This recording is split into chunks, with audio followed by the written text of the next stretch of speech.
وہاں پر حج کریں، عمرہ کریں. اس دفعہ رمضان میں عمرے کے لیے لوگ نہیں جا سکے. رمضان میں عمرہ کرنا ایسے جیسے حضور صلی اللہ علیہ وسلم کے ساتھ حج کرنا. سبحان اللہ. اگر پتہ لگ جائے اس دفعہ حج میں اللہ کے پیارے حبیب صلی اللہ علیہ وسلم خود شرکت فرمائیں گے، خود تشریف لا کے حج میں سب کو زیارت بھی کروائیں گے، خود حج میں تشریف لا رہے، تو ہم میں سے ہر بندہ یہ چاہے گا، ساری دنیا کے سارے مسلمان یہ چاہیں گے، چاہے ہم جو ہے نا اپنا سارا کچھ بیچ دیں اور اپنے آپ کو بھی بیچ کر کسی کی غلامی اختیار کر کے ہم جو ہے نا حج میں حضور کے ساتھ شرکت کر لیں. تو رمضان میں عمرہ کرنا ایسے ہے جیسے حضور کے ساتھ حج کرنا. سبحان اللہ. تو اس دفعہ رمضان میں اس دولت سے پچھلے رمضان کی طرح پھر محروم ہو گئی اور حج سے محرومی ہو گئی، بہت بڑا نقصان ہو گیا. ہم دل سے دعا کریں اللہ تعالیٰ ان تمام نقصانات کو ختم فرمائے، اللہ بس خیر کے سلسلے چلائے آمین. اور پوری دنیا میں جہاں جہاں مسلمان پریشان ہیں سب کی ساری پریشانیاں دور فرمائے. اللہ پاک سب کی مدد نصرت فرمائے. اور بھائی اس سے کے لیے ہمیں سب مل جل کے نیت کریں. جیسے اب ماشاءاللہ صبح صبح آپ ہمت کر کے اٹھ کر آئیں. کتنے بے وقوف ہمارے نوجوان بھائی صبح صبح سوئے پڑے. جو تہجد کے وقت میں سوتا ہے، تہجد کے وقت میں جب اللہ کی طرف سے آوازیں 24 گھنٹے میں سب سے خوبصورت قیمتی وقت تہجد کا وقت ہوتا ہے. اس میں دیکھو ہم سب ضرورت مند ہیں، ہم سب فقیر ہیں، ہم سب حاجت مند ہیں، ہم سب کی بڑی بڑی ضرورتیں ہیں. دنیا میں قدم قدم پہ ہم محتاج ہیں، سانس سانس لینے میں محتاج ہیں، ایک آنکھ دیکھنے میں محتاج ہیں، کانوں سے سننے میں محتاج ہیں، ہر چیز میں ہم اللہ کی قدم قدم پہ محتاج ہیں. تو بھائی ہمیں اب اللہ جس کو جو ملتا ہے اللہ کے خزانوں سے ملتا ہے، دکانوں سے نہیں ملتا، ہم ملازمتوں سے نہیں ملتے. ہمیں پالنے والا اللہ ہے.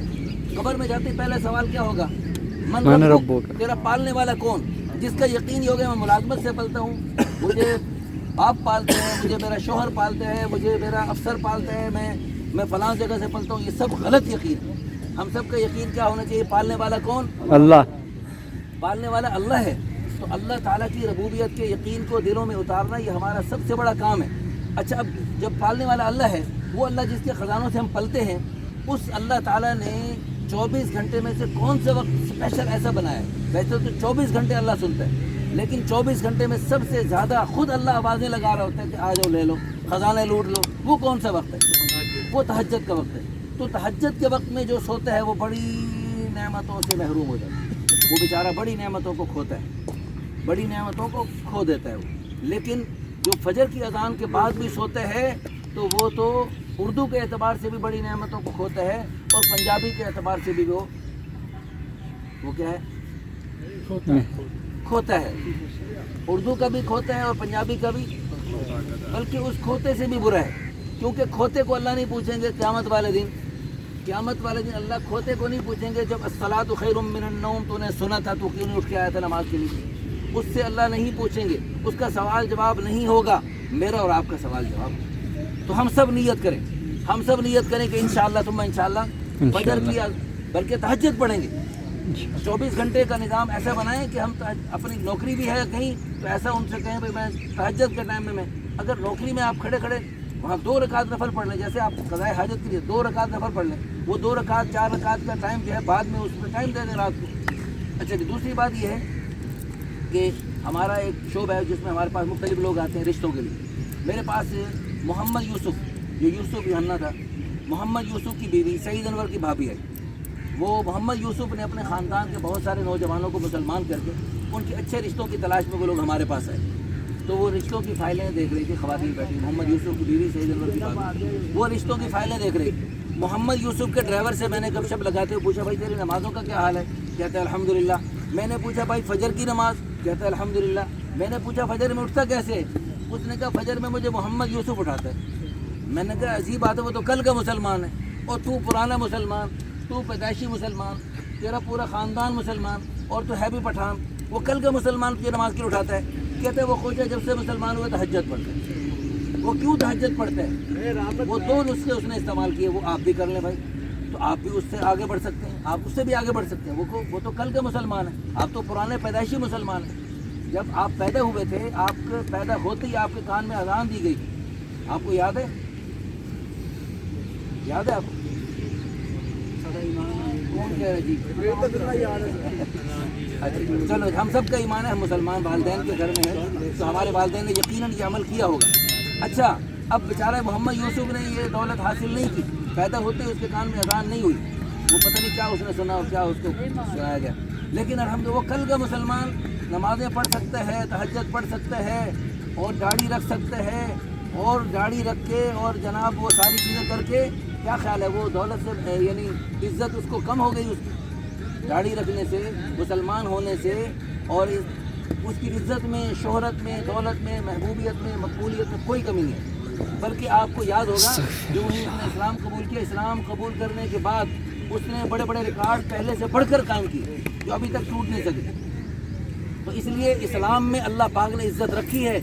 اللہ پاک نے اپنے اللہ تعالیٰ کے پیارے حبیب صلی اللہ علیہ وسلم کے بارے میں اللہ نے فرمایا وَرَفَعْنَا لَكَ ذِكْرَكَ, اے میرے حبیب ہم نے آپ کی شان بلند کر دی, اور قیامت تک حضور کی شان بلند رہے گی. دنیا کی کوئی طاقت اللہ کے پیارے حبیب صلی اللہ علیہ وسلم کی شان میں کمی نہیں کر سکتی. بڑے بڑے بادشاہ آئے, بڑے بڑے خبیث لوگ آئے, انہوں نے کوشش کی حضور کی شان میں کمی کروانے کی, لیکن اللہ کی قسم جیسے کوئی چاند پہ تھوکے گا وہ دھول چاند پہ پہنچے گی, اس کے اپنے بدبخت کے چہرے پہ آئے گی. تو اللہ کے پیارے حبیب صلی اللہ علیہ وسلم کی شان بھی اللہ کی قسم قیامت تک بلند ہوتی رہے گی. اسی طرح جو اللہ کے پیارے حبیب کے نقش قدم پہ چلیں گے, اللہ کے پیارے حبیب صلی اللہ علیہ وسلم کی پیاری مبارک نورانی سنتوں کو اپنائیں گے, اللہ کی قسم اللہ انہی لامحدود خزانوں سے ان کو بھی عزتیں, عظمتیں, شانیں عطا فرمائیں گے جن خزانوں سے اللہ نے اپنے پیاروں کو عزتیں عطا فرمائیں.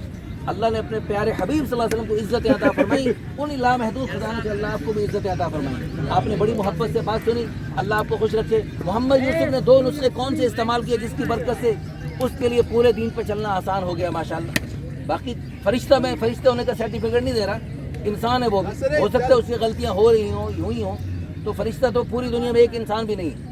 باقی بہت اچھا بن گیا ماشاءاللہ. جتنے ہم مسلمان بھی ہمیں اس سے شرم آتی ہے کہ وہ ہم سے اچھا ماشاءاللہ کر رہا ہے. تو اس نے کون سے 2 نسخے استعمال کیے؟ نمبر 1 وہ دین کے ماحول کے اپنے آپ کو پابند بناتے ہیں, دین کے ماحول سے جڑا رہتے ہیں, تو جڑا رہے گا اس ترقی کرے گا. نمبر 2 وہ اوروں کو دعوت دیتے ہیں, وہ اوروں کو تبلیغ کرتے ہیں, جو اوروں کو دعوت دے گا, اوروں کو تبلیغ کرے گا, اللہ پاک اس کے لیے دین پہ چلنا آسان فرما دیں گے. تو ہم سب نیت کریں کہ خود بھی انشاءاللہ دین پہ چلیں گے, اوروں میں دین کی دعوت دیں گے, اور دینی ماحول کو اختیار کریں گے. آپ نے اپنا کھیل چھوڑ کر اللہ کی رضا کے لیے, اللہ کی محبت میں, حضور کی محبت میں, جنت کے شوق میں, جہنم کے خوف میں تھوڑی دیر کے لیے بات سنی. اللہ پاک آپ کی اس قربانی کو قبول فرمائے. اور دعا کر لیتے ہیں.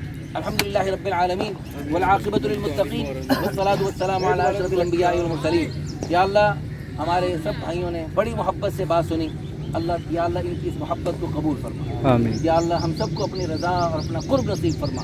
آمین. جنت الفردوس میں اپنے پیارے حبیب صلی اللہ علیہ وسلم کا پڑوس صلی اللہ علیہ وسلم. ان سب کی جوانوں کی جوانیوں میں برکت عطا فرما, آمین. روزی میں برکت عطا فرما. آمین. اور یا اللہ ان سب کو صحت اور قوت عافیت عطا فرما. آمین. ان سب کو یا اللہ جن کی بیویاں نہیں ان کو پیاری پیاری 2 3 4 بیویاں عطا فرما. یا اللہ ان کو یا اللہ 150 بچے بھی عطا فرما, آمین. جو سارے ان کی خدمت گزار بنے. آمین. اور یا اللہ ان کو اس بات کا ہم سب کو یقین عطا فرما کہ بیویاں زیادہ ہوں گی, بچے زیادہ ہوں گے, تو ہم نہیں ان کو کھلاتے, ان کی برکت سے تو ہمیں کھلائے گا. آمین. تو تیرے لامحدود خزانوں سے وہ بھی کھائیں گے, ہم بھی کھائیں گے. آمین. تو نے خود تیرے حبیب نے فرمایا ترزقون وتنصرون بضعفائکم, تمہیں روزی دی جاتی ہے, تمہاری مدد کی جاتی ہے تمہارے کمزوروں کی وجہ سے. تو بیویاں اور بچے کمزور مخلوق ہے, ان کی برکت سے اللہ ہمیں کھلاتے ہیں. ہر نئی شادی کے بعد اللہ نئی جوانی عطا فرماتے ہیں, اور اللہ مال و دولت میں برکت عطا فرماتے ہیں. یا اللہ اس بات کا ہمیں یقین عطا فرما, اور یا اللہ ہمت کے ساتھ گناہوں سے بچنے کی. ابھی اس بھائی نے بتایا کہ یہاں اس پارک میں بہت بےہودگی بھی ہوتی ہے, اللہ معاف فرمائے, اللہ معاف فرمائے. تو اللہ تعالیٰ نے اسی بےہودگی کو ختم کرنے کے لیے, ہم سب کی چاہت کو پورا کرنے کے لیے اللہ پاک نے جو حلال راستہ بتایا, تمہیں ایک بیوی کی تسلی نہیں ہو رہی, 2ری 3ری 4تھی شادی کر لو, لیکن غیر عورت کو دیکھو نہیں. یا اللہ ہم سب کو بھی یا اللہ ہمیں اس تیرے پیارے حبیب کی زیادہ شادیوں والی سنت کو زندہ کرنے کی توفیق عطا فرما. جیسے تیرے حبیب صلی اللہ علیہ وسلم کے تمام صحابہ نے یہ سنت زندہ کی, پوری دنیا کے مسلمان کر رہے. ہمارے ہندو پاک میں شادی ایک اور دوستیاں پتہ نہیں کتنی ہوتی ہیں. یا اللہ اس گندی چیز کو ختم فرما, اور حلال راستے کو آسان فرما, عام فرما. حلال ہمیں اتنا وافر عطا فرما, کھانے کے اعتبار سے, پینے کے اعتبار سے, پہننے کے اعتبار سے, شادیوں کے اعتبار سے, ہر اعتبار سے حلال اتنا وافر عطا فرما, اتنا وسیع عطا فرما, ہمیں حرام کا خیال بھی نہ آئے اور حرام کی طرف ہماری نگاہ ہی نہ اٹھے. ربنا تقبل منا انك انت السميع العليم وتب علينا يا مولانا إنك أنت التواب الرحيم وصلى الله على النبي الكريم وعلى آله وصحبه أجمعين برحمتك يا أرحم الراحمين جزاكم الله. اللہ